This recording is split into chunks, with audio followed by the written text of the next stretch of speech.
안녕하세요. 만나러 만나TV. 오늘은 소양의 마라나타 7교회 이야기 중에서 버가모 교회의 시간을 갖도록 하겠습니다. 버가모라는 뜻은요, 높은 성, 높은 지대, 망대, 이런 의미를 가지고 있습니다. 먼저 성경을 읽고 우리가 은혜를 나누면 이해가 더 빠르겠죠. 요한계시록 2장 12절로 17절입니다. 버가모 교회의 사제에게 편지하라. 좌우에 날선검을 가지신 이가 이르시되 네가 어디에 사는지를 내가 아노니 거기는 사탄의 권자가 있는 데라. 네가 내 이름을 굳게 잡아서 내 충성된 증인 안디바가 너희 가운데 곧 사탄이라는 곳에서 죽임을 당할 때에도 나를 믿는 믿음을 저버리지 아니하였도다. 그러나 내가 너에게 두어 가지 책망할 것이 있나니 거기 너에게 발람의 교훈을 지키는 자들이 있도다. 발람이 발락을 가르쳐 이스라엘 자손 앞에서 걸림돌을 놓아 우상의 제물을 먹게 하였고 또 행음하게 하였느니라. 이와 같이 너에게도 니골라당의 교훈을 지키는 자들이 있도다. 그러므로 회개하라. 그리하지 아니하면 내가 너에게 속히 가서 내 입의 검으로 그들과 싸우리라. 귀 있는 자는 성령이 교회에게 하시는 말씀을 들을지어다. 이기는 그에게는 내가 감추었던 만나를 주고 또 흰 돌을 줄 터인데 그 돌 위에서 새 이름을 기록한 것이 있나니 받는 자 밖에는 그 이름을 알 사람이 없느니라. 요한계시록처럼 이 예수님을 잘 소개하고 있는 책도 없을 것 같습니다. 잠깐 일시 정지하시고 이 도표를 보시면 한번 읽어보시면 은혜가 참 많이 될 것 같습니다. 버가모 교회에서는요, 예수님을 좌우에 날선검을 가지신 이로 표현을 했습니다. 검은 여러분이 아시는 것처럼 이 말씀이죠. 그런데 좌우에 날선검이 있다고 합니다. 이것은 말씀의 양면성, 다시 말해서 이 회복의 기능, 그러니까 수술용 칼, 치유, 그리고 심판의 기능, 살상용 칼, 싸움을 의미하고 있다라는 것입니다.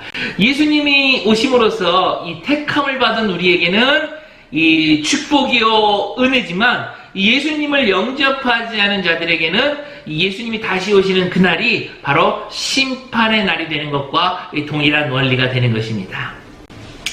다음은 이제 충성된 증인 안디바에 대해서 이야기를 좀 나눠야 될 것 같습니다. 그런 예수님께서 이 안디바라는 사람을 언급을 하십니다. 성경 어디에도 나오지 않죠. 그런데 그런 안디바지만 예수님이 언급하심으로 우리가 추측할 수 있는 것은 뭐냐면 그는 버가모 교회 사람이고 충성된 증인이고 죽기까지 주님의 이름을 부인하지 않았다라는 것입니다.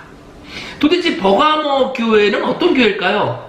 이 사탄의 권자가 있는 곳이다 라고 주님은 말씀하십니다. 13절 상반절입니다. 네가 어디에 사는지를 내가 아노니 거기에는 사탄의 권자가 있는 데라. 이것이 바로 안디바가 죽을 수밖에 없었던 영적인 이유 중 하나였다. 그곳이 사탄의 권자가 있는 곳인 만큼 극심한 영적인 전란에서 싸워야 했다. 안디바는 이러한 상황에서 믿음의 싸움을 하다가 순교한 사람이었음을 알 수 있다. 당시 버가모 지역에는 로마 황제를 숭배하는 신전이 3개나 건립되어 있다. 당시 도미티아누스 황제의 명에 따라 모든 로마령에는 살아있는 황제를 신으로 섬겨야 하는 것이 법으로 제정되어 있었다. 더군다나 이곳은 다름이 아닌 사탄의 권자가 있는 것이 아니었던가. 삶의 모든 것을 걸어야만 믿음을 지킬 수 있는 영적, 육적인 상황에서 당시의 버가모 교인들은 죽느냐 사느냐의 기로에서 선택을 해야만 했을 것이다. 그때 사탄이 가져다 준 편리한 복음은 발람의 교훈이나 니골라당의 교훈과 같이 우상의 제물을 먹는 것과 음행을 할지라도 주께서 우리의 상황을 이해하실 뿐 아니라 용납하실 것이다 라는 가르침이었다.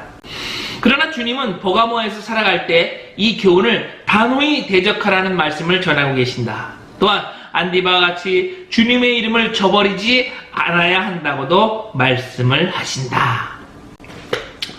오늘날 우리의 모습과도 하나도 다를 것이 없습니다.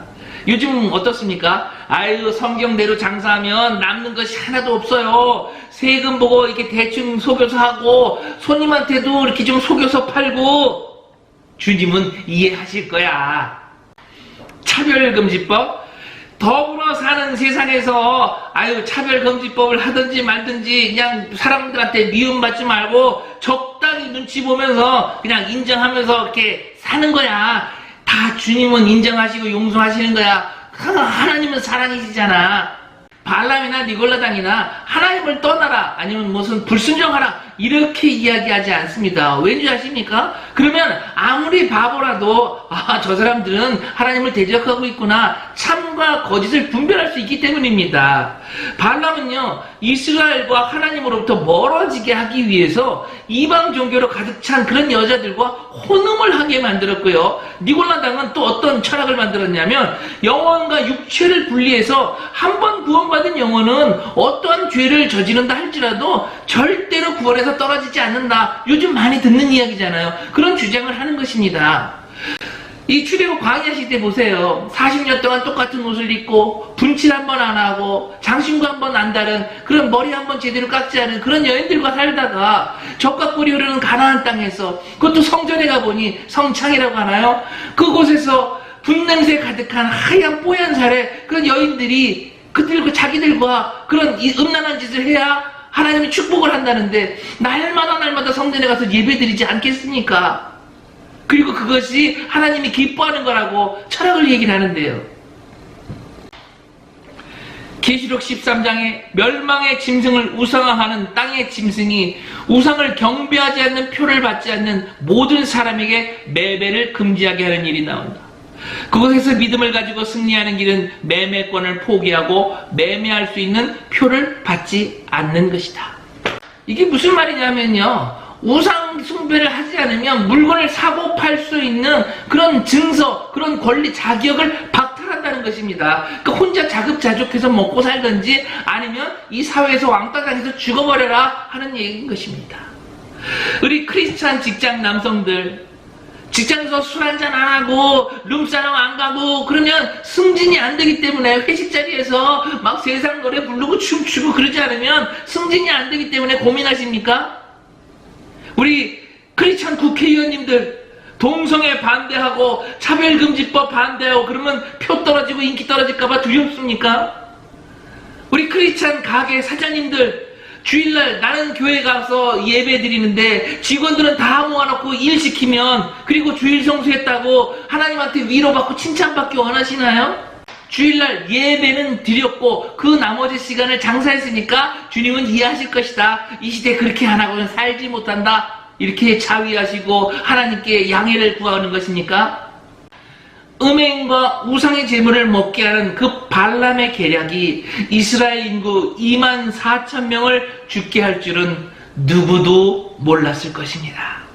니골라당의 교훈에서 당장 나오시는 은혜가 저와 여러분에게 임하시기를 예수님의 이름으로 축복합니다. 예수 그리스도 안에서 승리하는 단 하나의 길은 십자가 위에 나 자신을 못 박는 것이다.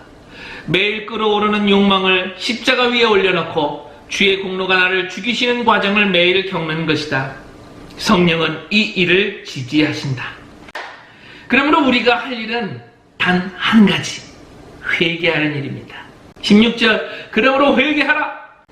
그저 잘못했습니다 라는 말과 인정을 넘어서 실제로 내려놓는 믿음의 용기가 행위로 나타나야 한다. 이것이 힘들다면 우리는 과감하게 용감하게 주님께 부탁해야 한다.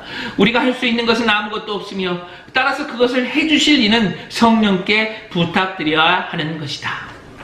그러기 위해서는요, 욕망을 버려야 돼요. 이 땅에서 더 높아지고자 하는, 더 소유하고자 하는 그런 마음을 내려놓아야 하는 것입니다. 하나님의 축복은 결코 사람의 욕망을 통해 나타나지 않는다. 모세가 자신의 욕망을 내려놓았을 때, 다니엘이 자신의 뜻을 정하여 음식을 먹지 않았을 때 하나님은 축복하신다. 이러한 축복은 한 사람을 살리고 민족을 살리며 하나님의 나라를 세운다. 이것이 축복의 견고한 성벽이라고 할 수 있다. 회개하고 성령님을 의지해서 이 삶에서 오는 모든 유혹들을 이겨낸 사람들에게는요, 또 두 가지 선물을 약속하십니다. 뭐냐면요, 첫 번째는 만나, 두 번째는 흰 돌입니다. 17절, 이기는 그에게는 내가 감추었던 만나를 주고 또 흰 돌을 줄 터인데, 만나와 신도를 한번 우리가 또 알아봐야 되겠죠. 만나는 이스라엘 백성들이 광야에서 매일 먹었던 하늘의 양식입니다. 예수님은요, 말씀이 되신 자신을 비유해서 요한복음 6장 48절에 내가 곧 생명의 떡이니라 이렇게 말씀을 하셨죠. 요한복음 6장 50절에는요 이렇게 써 있습니다. 이는 하늘에서 내려오는 떡이니 사람으로 하여금 먹고 죽지 아니하게 하는 것이니라. 생명의 떡을 먹으면 영원히 죽지 않습니다. 할렐루야. 게다가 감추었던 만나를 주신다는 것은 비밀한 하나님의 말씀을 보여주시겠다는 것이다. 이는 매우 영광스러운 상급이다. 그만큼 그들에 대한 하나님의 신뢰가 그들에게 있다는 뜻이다. 흰돌. 이 다음은 흰돌인데요. 선물로 무슨 돌멩이를 주시냐 이렇게 오해하지 마시기 바랍니다. 그리스 시대에는 투표 제도가 있었는데요. 지금은 이제 투표용지가 있고 이제 도장을 빵빵빵빵 찍어서 이렇게 투표를 하지만 그 당시에는요, 이 조약돌처럼 이 작은 돌 위에다가 그 사람의 이름을 직접 적어서 이게 투표를 했다고 합니다. 일종의 시민권과 같은 것이라고 보면 될 것이다. 하나님이 이기는 자에게 흰돌을 주시겠다라는 것은 그에게 하늘나라의 시민권을 줄 뿐 아니라 다른 사람들이 보지 못하는 감추어진 만나를 볼 수 있는 자격증을 주겠다는 뜻이다. 버가먹기를 마치려고 합니다. 충성된 증인 안디바가 이 순교를 당할 때까지도 믿음을 저버리지 않는 그런 버가모교회에 사탄은 잘못된 신학, 잘못된 교리, 잘못된 모습 이런 것들로 세상과 타협해서 나를 넘어뜨리려고 유혹을 합니다. 타협하면 이 땅에서의 삶은 좀 더 편할지 몰라요. 좀 더 즐겁다고 생각할지 모르겠습니다. 그러나 이 버가모 교회의 말씀처럼 우리는 이 감추어진 만나, 새 이름을 기록한 흰 돌, 이것을 소망하는 지혜가 임하시기를 예수님의 이름으로 축복합니다. 말씀을 사모하였던 사람, 세상에 있는 모든 것을 주고 하나님의 말씀에 진리를 산 사람, 민수기의 비누아스와 같은 결단력을 지닌 강인한 영적 권위를 가진 사람, 다니엘과 같이 모든 것을 부인하고 오직 하나님만 소망했던 사람이 바로 버가모 교회의 사자 같은 사람이라고 할 수 있을 것이다.